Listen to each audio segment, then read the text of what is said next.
It is Thursday, Yudalet Kislev, Tov Shinayin Tes. It is the Yom HaBohir, the Rebbe and the Rebbetzins' 90th wedding anniversary. 90 years ago today, the Rebbe and the Rebbetzin got married in Warsaw. Tov Reish Peites, Yudalet Kislev, Tov Reish Peites. In fact, when the Rebbe held a Fabrengen, I believe it was on his 25th wedding anniversary. It was the first Fabrengen that he held in honor to mark that occasion. The Rebbe said, "Das ist der Tag, was hat verbunden mir mit euch und euch mit mir." This is the day that tied me to you and you to me. Which basically, in the simple sense, means, I guess, because the fact that the Rebbe married the previous Rebbe's daughter eventually led to, in the practical sense, of the Rebbe becoming Rebbe following the stalkus of the previous Rebbe. But in the spiritual sense, of course, it's a tremendous thing. It's a tremendous day. And tonight there's a Fabrengen in the Mechina with the music and a meal and so on and so forth, and it's very worthwhile to come. It's a special day that has a special energy, especially since we're learning the Rebbe's Torah. One of the most important ways of connecting to the Rebbe is through learning his Torah,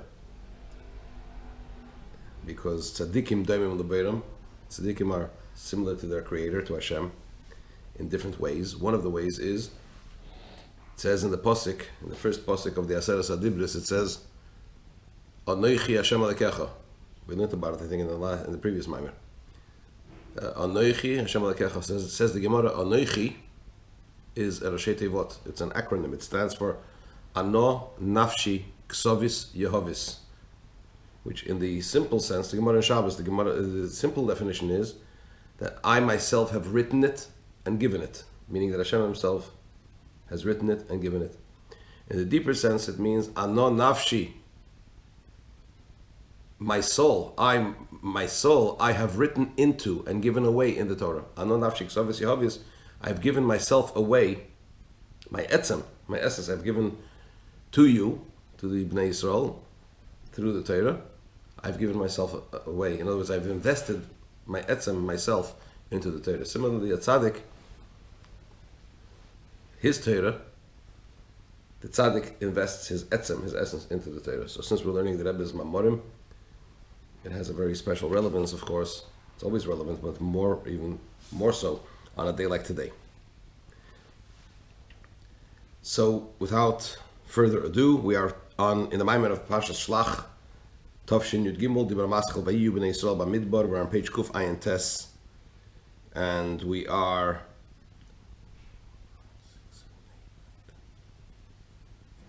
15 lines from the top. The line starts Ha'elim. There are two lines that start with the word Ha'elim. It's the second one that starts with Ha'elim at the full stop. B'hinei. Of course, the Rebbe is explaining here the idea of serving Hashem, and that serving Hashem can be performed in a limited way and it could be performed in an unlimited way. The Rebbe explained the deficiency of serving Hashem in a limited way in Maisa, in Dibur, in Machshava, in Midas, and in Moichin, right? In action, in speech, in thought, in the emotional aspects of the person, in the intellectual aspects of the person. And then he went on to discuss this same idea at the level of Re'usa Deliba, the desire of the heart, which is something which is very closely related to the essence of the soul. However, in that there are two dimensions. There is a lower aspect of Re'usa Deliba, which we will call Makif, the transcendent aspect, but then there is the essential aspect of Re'usa Deliba, which is Makif la Makif, the highest level. So in the first section of this chapter, the Rebbe explained Re'usa Deliba at the lower level, b'madregas hagilui, and now the Rebbe is going to explain the Rusa de Liba on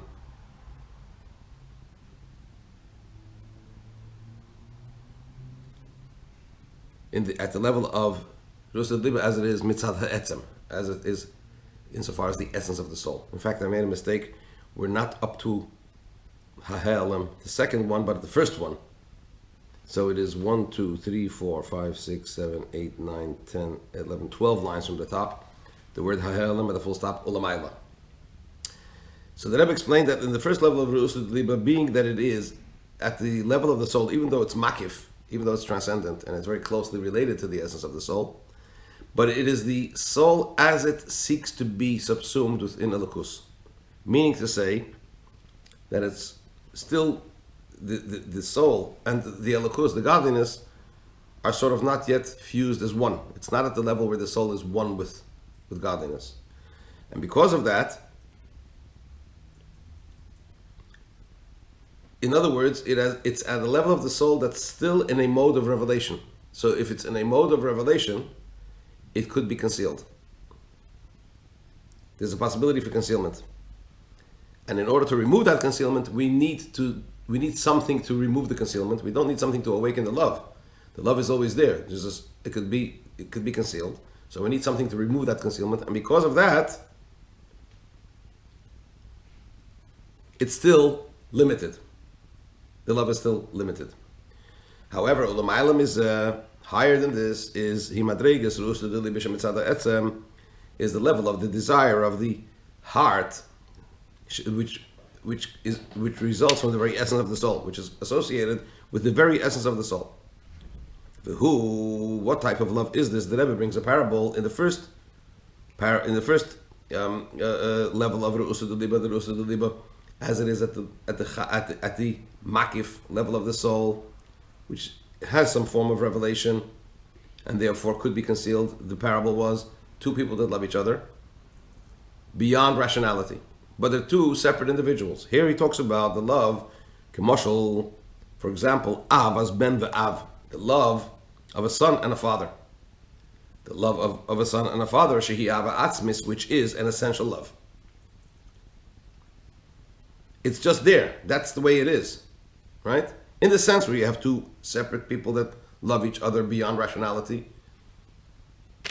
That's not, it doesn't necessarily have to be that way. It just happens to be that way. When you talk about avas ben va'av, that's the way it is. The fact is that the love between a son and a father is an essential love. And being that it is an essential love, that's the point. It cannot be concealed. Just like when you say something essential, in relation to something essential, the concept of revelation doesn't come into it. I'll explain that in a second. So too, the idea of concealment also doesn't come into it. That's why it's always revealed.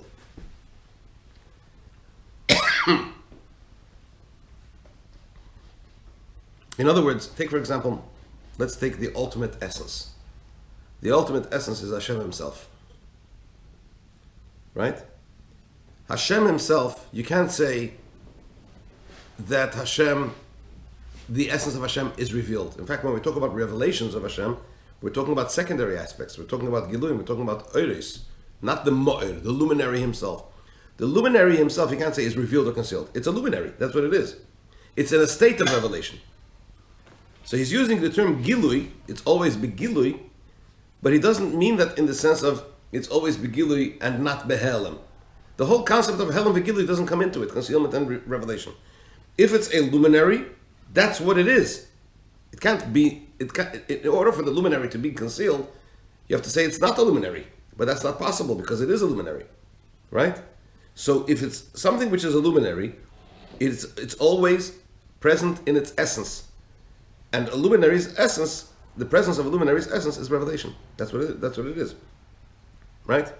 So in that sense, you can't say that it's revealed or it could possibly be concealed. When we talk about secondary, in Chassidus there's a concept known as etzem and gilui. Etzem and giluyim. Oir is gilui. It is Gilui. What does that mean, Gilui? It's in the sense that it is something secondary. It's of the luminary, but it's not the luminary. The essence, let's call it his galus, is always present. It's always present. If it's always present, it can't be non-present. Helen Vigili will denote that it could be present in its revelation, or it could be absent in its revelation. The luminary itself is always present. So if it's always present, you can't say Gilu, you can't say Helen. We may not be consciously aware of our etzem, but so far as the etzem is concerned, it's there, in its full presence, in its full his galus, right? So therefore, just like you can't say concerning the etzem, the concept of revelation, it's an etzem, it's something essential. It's not revelation denotes something secondary. So too you can't associate to it what? The concept of concealment. It's always revealed. Etzem, in other words, it's always present. Let's use that term. Now, what's the difference in where is he driving at? When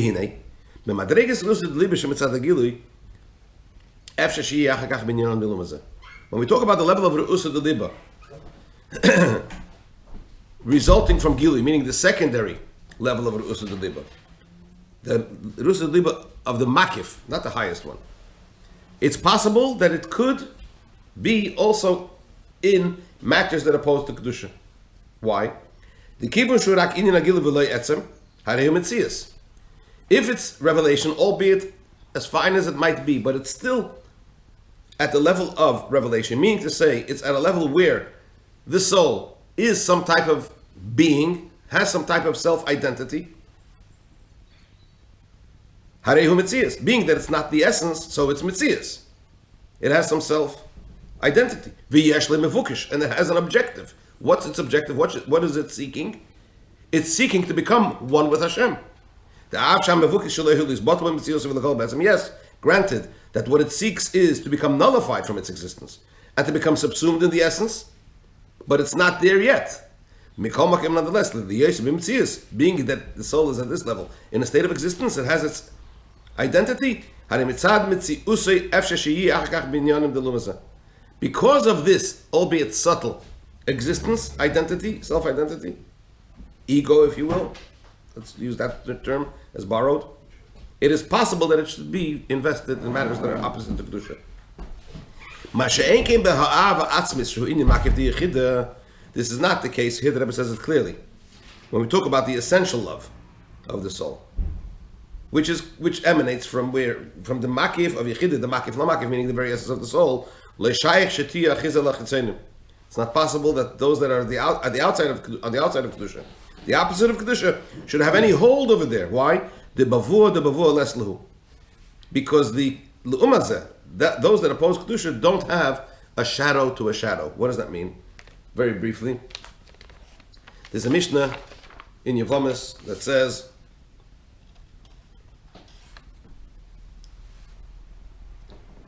Me'idin le'raner le'alvana, in Yevamis nafkuch of Beis Amud Aleph.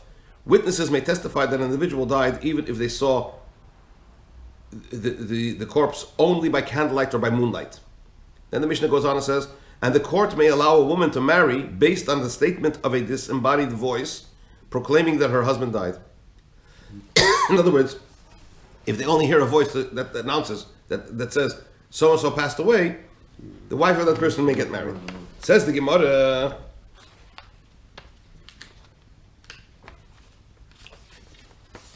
Rabbi Bar Shmuel said,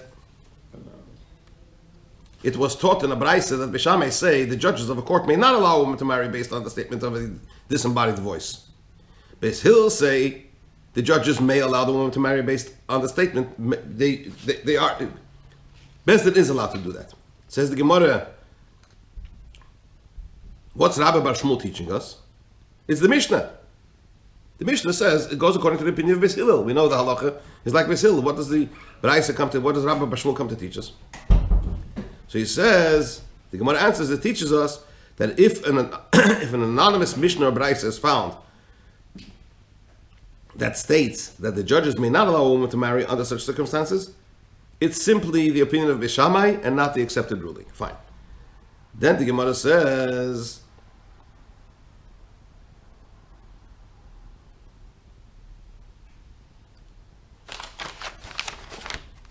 the Mishnah said earlier, the Mishnah brought a story. There was an incident with regard to a certain individual who stood on top of a mountain and said, so-and-so, son of so-and-so, from such and such a place died. They went and found no person there. But even so, they relied upon the statement and allowed the wife of the individual declared dead to marry. Says the Gemara, if they didn't find the person, in other words, they didn't find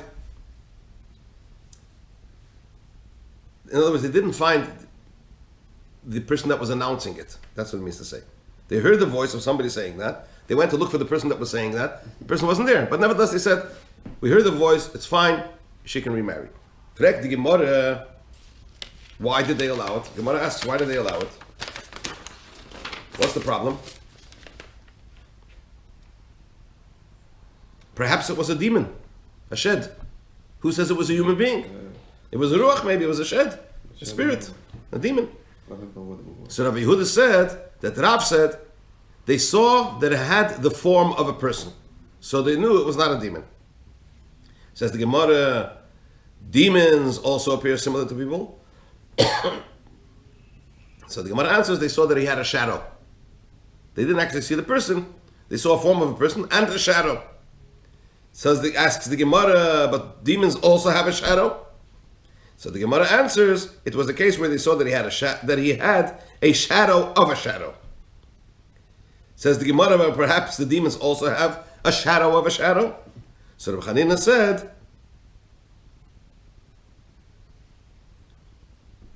Yonason, the demon expert, said to me, demons have a shadow, but they do not have a shadow of a shadow. Here, I'll show you an image of a shadow and a shadow of a shadow. It's called penumbra, antumbra, and umbra. This is the sun shining onto the earth. So you have the shadow. Then you have certain sections that have like a fuzzy area, which is a shadow of a shadow. So what the Gemara is saying, this is one of the ways of interpreting it. What the Gemara is saying is that human beings have a shadow and a shadow of a shadow. Demons don't. What does it mean, Beruch Nisayon Yanim? Shadow is like a makif. Like something transcendent. So he says like this. Demon, shed, is l'umazeh. So in Kedusha he says like this. Kedusha, you have makif, which is like the shadow. The l'umazeh could have a shadow. So in other words, it could be an opposing force to the makif of the Kedusha. But only one makif, not makif la makif. Bavur, the bavur less lahu. They cannot oppose the shadow of the shadow. They cannot oppose the makif of the makif. They only go up to chaya. They don't go to yichida. So therefore, what the Rebbe is saying over here, when we talk about the Abba Verus, the Liba, the Lower Verus Liba of the Makif, of the Chaya, the lower level, even though it's almost perfect, but it's a very subtle Metziut, it's a very subtle existence. Therefore, the Lumazeh, the opposite of Kedusha, could grab a hold of it at that level. When we talk about the Makif of Yechida, the highest level, Bavur the Bavur Leslahu, the Lumazeh cannot have an opposing counterforce to conceal that level of the soul. So that's the concept of Bavur the Bavur.